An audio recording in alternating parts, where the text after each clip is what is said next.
तब उनको शांति मिली। ये अब जो नहीं जानते, अभी से मेरा चैनल है, उसके ऊपर ओके करो, सब्सक्राइब करो और मेरे से जुड़े रहो।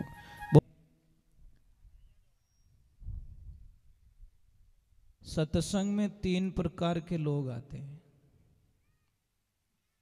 कथा चल रही, श्रेष्ठ भागवत जी में बताए गए कथा कैसे सुनी जाए, श्रेष्ठ श्रोता बन के। यहां पे सुने, घर पे जाके मंथन करें, लोगों को आगे बताएं। एक होता श्रोता, श्रेष्ठ श्रोता, एक होता श्रोता जो सिर्फ सिर्फ किन की कमियां काटने वास्ते आवे। समझ में आई नहीं? वो आसन ठीक नहीं लगे, वो माई की ठीक नहीं लगे, वो बायड अटे क्यों रो पियो, मतलब उन्हें दिमाग में एज कैसी तो। और एक आता सोता, घरे टाबर तंग करे, कथा में आए धाप नींद लेवे। कई लोगों को मैंने देखा है लास्ट में इठा पड़े आरती टाइम, आरती होगी धू कटे, अरे मैं तो थोड़ी आंख मिल गई, एडी मिली जो 4 घंटों पासी खुली। कई लोगों को कथा में नींद बड़ी आनंद आती है। बोलो, घर पे थोड़ा सा एक कप बज जाए ना साहब, वहां पे चिल्लाना शुरू कर देते हैं, अरे आवाज आ रही, मेरी नींद टूट रही है, अटे इतना बड़ा बड़ बाजे तो घोर खोचा खड़ा खड़। पता नहीं क्या कारण है, इतना रस नींद का। नींद ने भगवान को बोला ने, चिंता मत करो, मैं तुम्हारे धाम पहुंचने ही नहीं दूंगा, क्योंकि कोई न कोई अक्सर श्रोता को भुलवा दूंगी, नींद नाए दू भी माथा में जान बैठू भी गुड़ाइन छोड़ू एटो। तो नींद भी अपनी जगह काम करती है महाराज। तो कोई सत्संग चल रही, कथा चल रही, बड़ा आनंद आ रहा था, तो कोई बाई जी बैठे थे, भगवान की भक्ति में आनंद, धीरे धीरे धीरे दुनिया का कनेक्शन।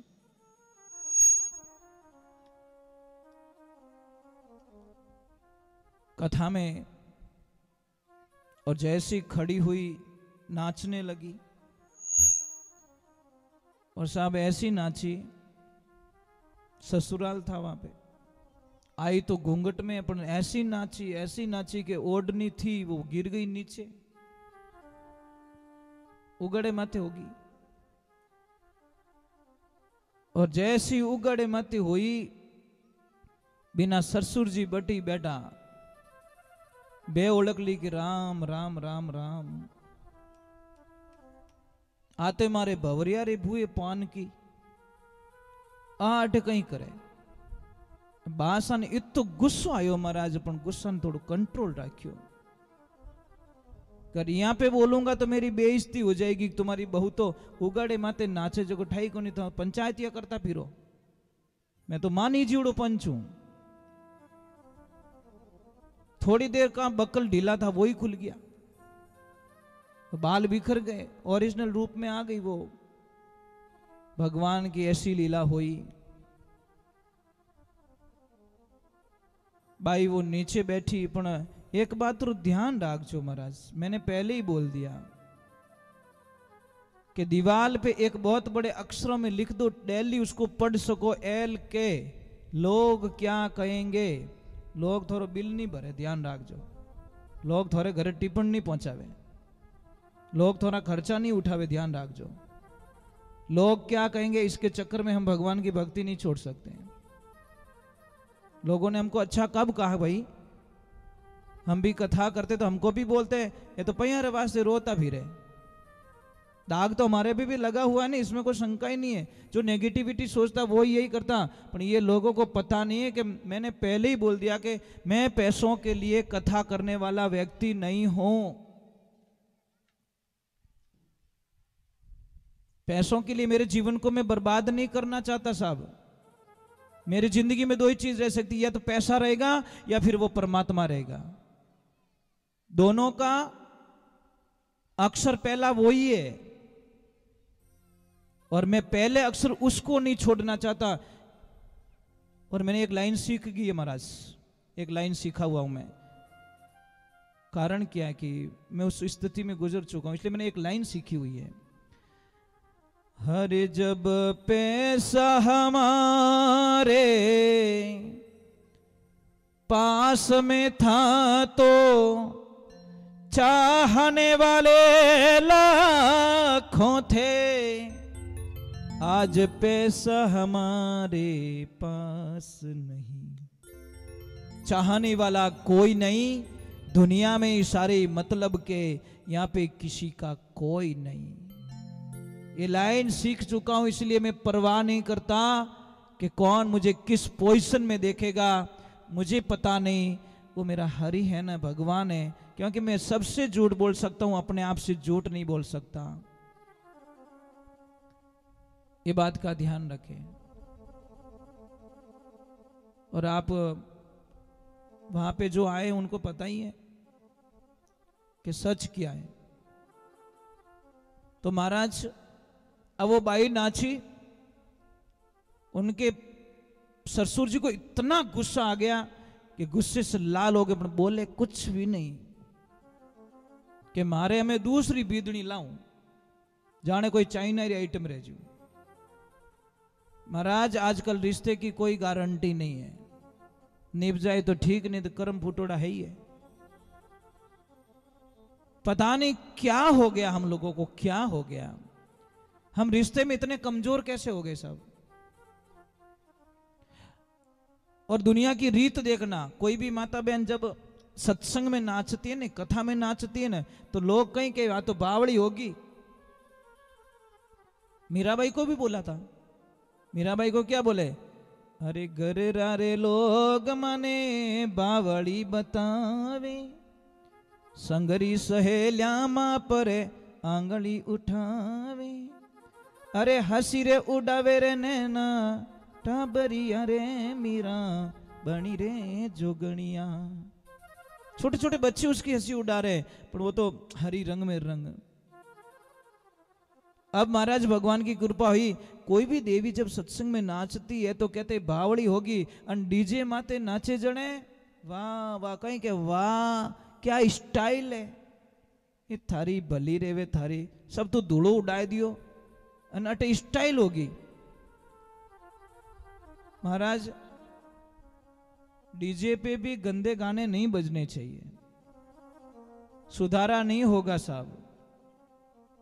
आप एक बच्चे को 3 महीने संस्कृत की स्कूल में डालो, वो अच्छे अच्छे श्लोक बोलना सीख जाएगा, और 3 महीने तक दूसरी स्कूल में डाल दो, वो आगे रो है जो कोई भूल जाइए। इन मन ने जड़ी लगा जगह ले जान बैठा वाला बैठो सीखेला महाराज।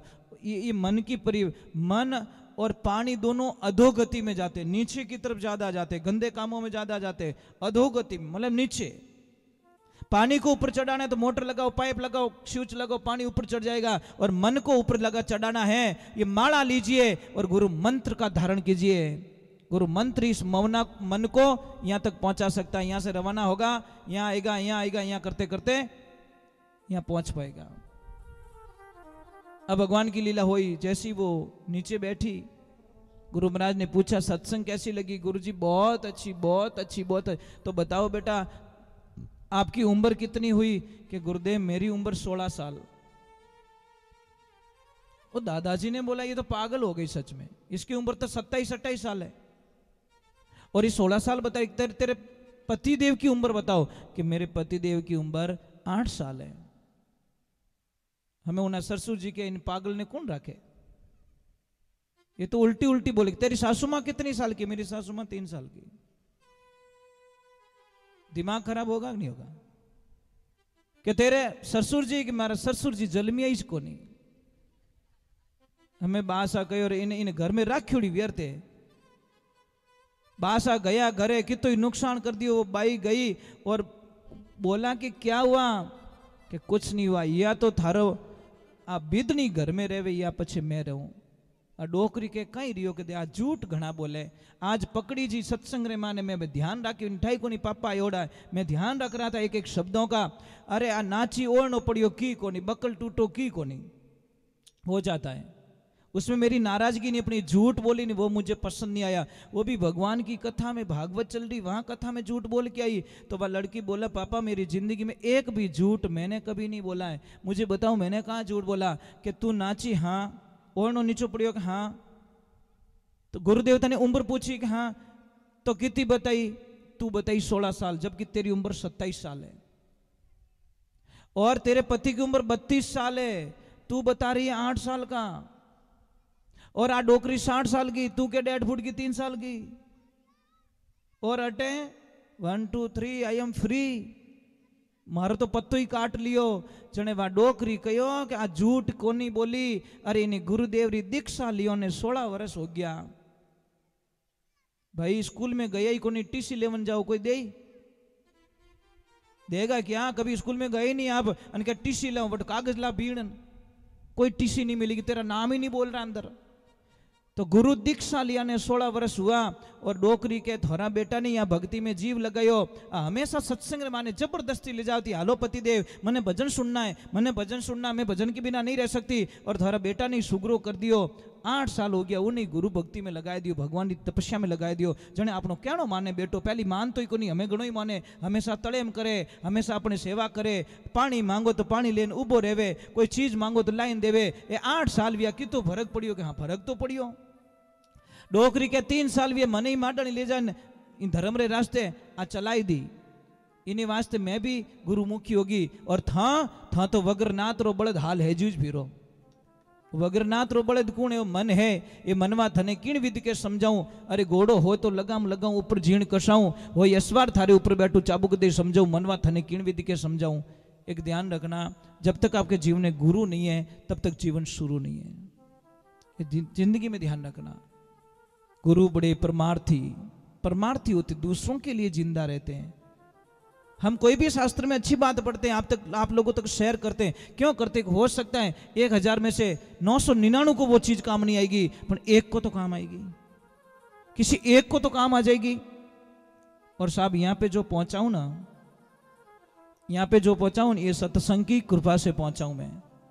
अगर सत्संग की कृपा नहीं होती तो मैं आपके दर्शन करने के लिए कभी नहीं आता, क्योंकि मैं आपको नहीं जानता, आप मुझे नहीं जानते हो।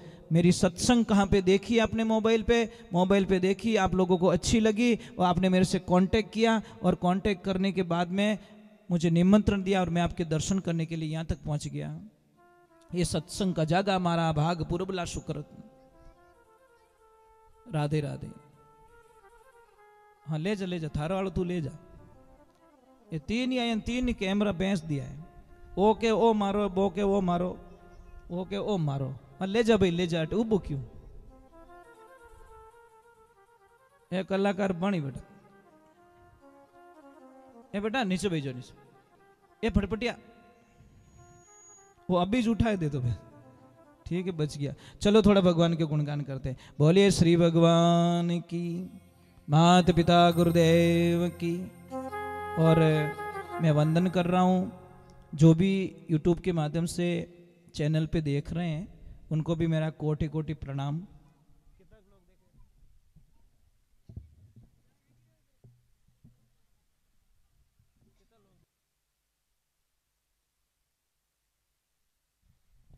जितने भी महापुरुष देख रहे हैं,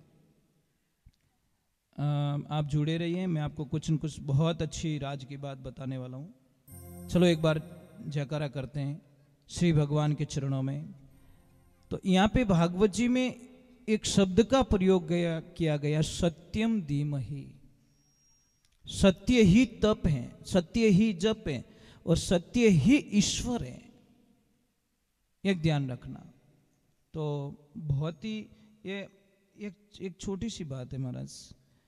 एप्पल होती ना, एप्पल, उसको डायरेक्टली हम गिलास में नहीं डाल सकते, पर उसका जूस बना के गिलास में डाल सकते हैं। तो जितने भी वेद पुराण है उनका ये जूस है, क्या है? सार। मतलब एक पौधा होता है, पौधे को हम डाली खाएंगे तो वो फल का रस नहीं मिलेगा, पर ये सारे वेद पुराणों का मतलब सारांश यहाँ भरा है। टोटल का फल ये दे दिया एक। क्योंकि व्यास जी महाराज बड़े उदास थे, तो उनको पूछा गया नारद जी ने कि क्या हुआ, कि ये हुए, मेरे को शांति नहीं मिले, 4 वेद 6 शास्त्र 17 पुराणों का मैंने वर्णन कर दिया, मुझे शांति नहीं मिली, तो शांति मुझे कैसे मिले? कि ये उपाय बताया कि श्रीमद् भागवत कथा का रचना करो, उसका विस्तार करो, और इसका विस्तार किया तब उनको शांति मिली। ये कथा में बड़ा आनंद आता है, सब सुनने वाला चाहिए, और जितना हो सके कथा को सरल बना के सुनाए ताकि बच्चे को भी समझ में आ जाए। अब ऐसे ऐसे शब्दों का मैं प्रयोग करूंगा तो न तो आपको पता चलेगा न मेरे को पता चलेगा, और सिर्फ मेरे को ही पता चल रहा है तो वो कथा का कोई मतलब नहीं हो सकता। कथा का मतलब है आपको पता चलना चाहिए। तो भगवान की कृपा से अभी आगे का वर्णन किया जा रहा है। कहते हैं कि 4 श्लोक की जो कथा आगे सुनाई गई है उसके आगे नाम आता है राजा परीक्षित का। तो वहां पे एक प्रश्न किया जाता है, परीक्षित ये कौन है? परीक्षित कौन है? प्रश्न तो आएगा भाई, जानते नहीं तो प्रश्न तो आएगा। तो कथा का विवरण बताया गया है कि परीक्षित को आप सब जो जानते, जो कथा सुनते वो जानते कि पांडु वंश में अंतिम सम्राट, पांडवों का अंतिम अंश जो सम्राट बने थे, उसके आगे उनको बेटे भी थे, परंतु परीक्षित के माध्यम से ये कथा हमारे कलयुग के अंदर मतलब बहुत ही प्रभावित हो गई, और कलयुग में इस कथा ने बहुत ही आनंद का रूप ले लिया। परीक्षित जी महाराज पांडवों के जो अर्जुन जी थे, अर्जुन के पुत्र थे। कौन थे बताओ? बताओ ना, इतना तो आप सुनते हो नहीं। अर्जुन के बेटे का नाम याद नहीं है? नहीं, मैं अर्जुन के पुत्र का नाम पूछ रहा हूं, उनका नाम नहीं पूछ रहा हूं। अभिमन्यु, अभिमन्यु किसके बेटे थे? अर्जुन जी के। मां कौन थी? सुभद्रा। अभिमन्यु के जो पत्नी थी उत्तरा, अभिमन्यु महाभारत में काम आ जाते हैं।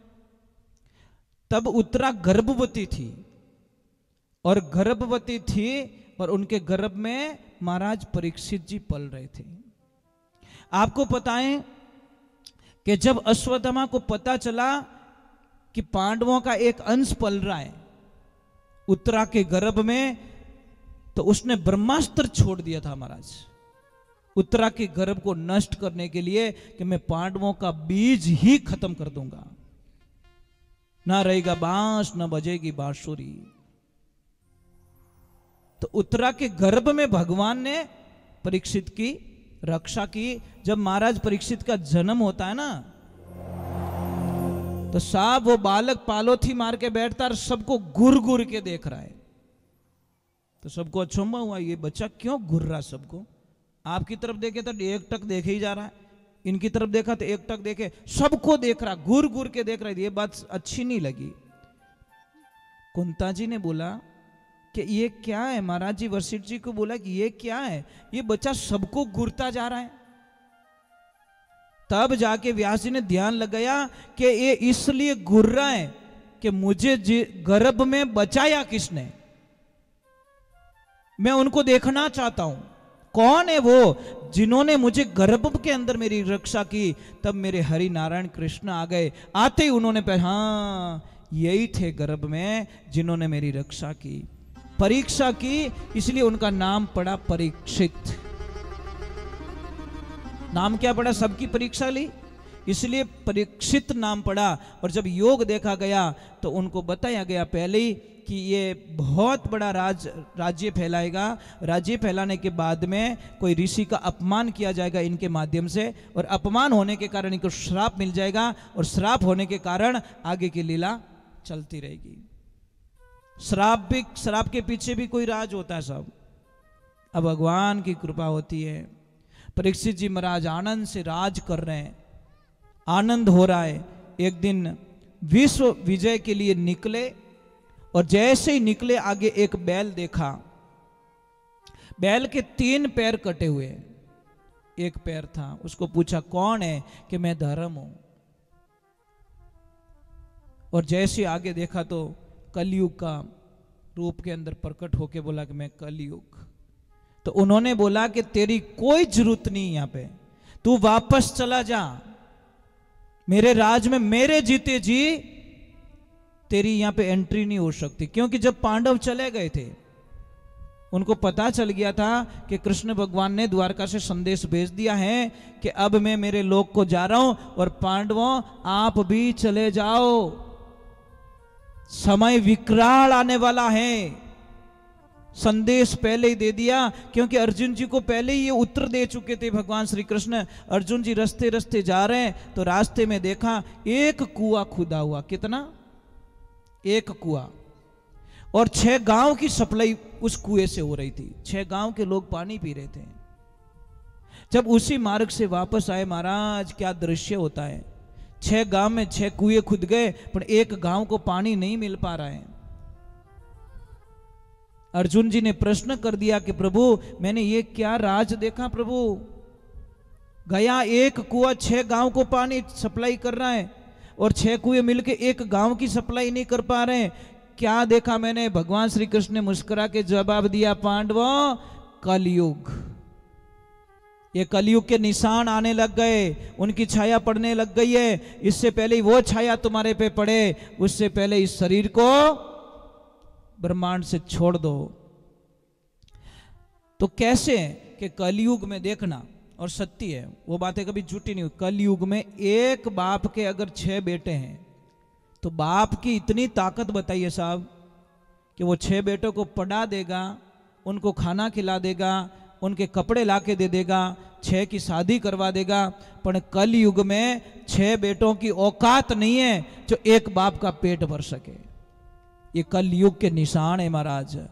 आज 6 वाला दुखी है, 8 वाला भी दुखी और 1 वाला भी। 6 की भी ताकत नहीं है। एक बाप ने 6 को तो बड़ा कर दिया, पाल दिया, पोस दिया, परंतु 6 की ताकत नहीं है जो एक पिता का पेट भर सके। कलयुग की पक्की निशानी है। वो तो के वो करी, वो के वो करी, वो के वो करी। ऐसे ही चक्कर में कोई 4 बेटे थे, करोड़पति थे। पिता ने पूरी जिंदगी अपनी जमीन वगैरह गिरवी रख के चारों को फैक्ट्रियां चालू कराई, करोड़पति बना दिया बेटों को। अब वो बाहर रहते हैं, भगवान की कृपा हुई, पिताजी का देहांत हो जाता है। जब वो आते हैं साहब तो क्रियाक्रम के 12 दिन जैसे ही निकल गए, जब समाज का काम करके वापस जा रहे थे तो माँ बच गई। माँ को साथ में बाहर ले जाना जरूरी था, अकेले नहीं छोड़ सकते। तो सबसे बड़ी वाली बहू ने पति को बोल दिया, देखो पतिदेव इन डोकरी हाथ मत लीजो, मैं घर में नहीं रखूला, मारे नहीं ने 36रो आंकड़ो है, मारे जमीज को नहीं, मारे हो जी आते। सेकंड वाली बोली कि नहीं पतिदेव को देखो मैं भी ऑफिस जाती हूं और यहाँ ले जो मती। तीसरी बोली कि मारे तो घर छोटो है, और चौथोड़ी थोड़ी ज्यादा पड़ी होड़ी कि please I don't like, I not accept. मारा हाउजी तो काला गणा, मारे बंगलो कितु बढ़िया बनी ओडे बटे बैठी। मारी फ्रेंड्स पूछी आ कौन है, तो मैं जवाब कहीं दे नहीं नहीं नहीं, लीजो ही मती भूल में। सच में चारों भाइयों के आंखों में आंसू आ गए, रोने लगे चारों कि वारे किरतार वाह, मेरी माँ ने हमको जन्म दिया, हमको पाला पोसा बड़ा किया, अपन किसी गांव में जाके नहीं पूछा कि मारा बेटा ने खानो खिलानो है कि नहीं है, मारा बेटा ने पढ़ानो है कि नहीं है, मारा बेटा ने दूध पिलानो है कि नहीं है, किसी को नहीं पूछा। और आज एक माँ को रखने के लिए हमारी पत्नियों से इजाजत लेनी पड़ रही है। वारे वाह कलयुग वाह, क्या फैसले करवा रहा है तू। फिर उन्होंने बोला कि देखो मिनक हजेला के बाप जाता इतनी बार लागी, डोकरी हालत पूरी रहेगी, एक काम करो 15-15 दिन की बारी गाल दो।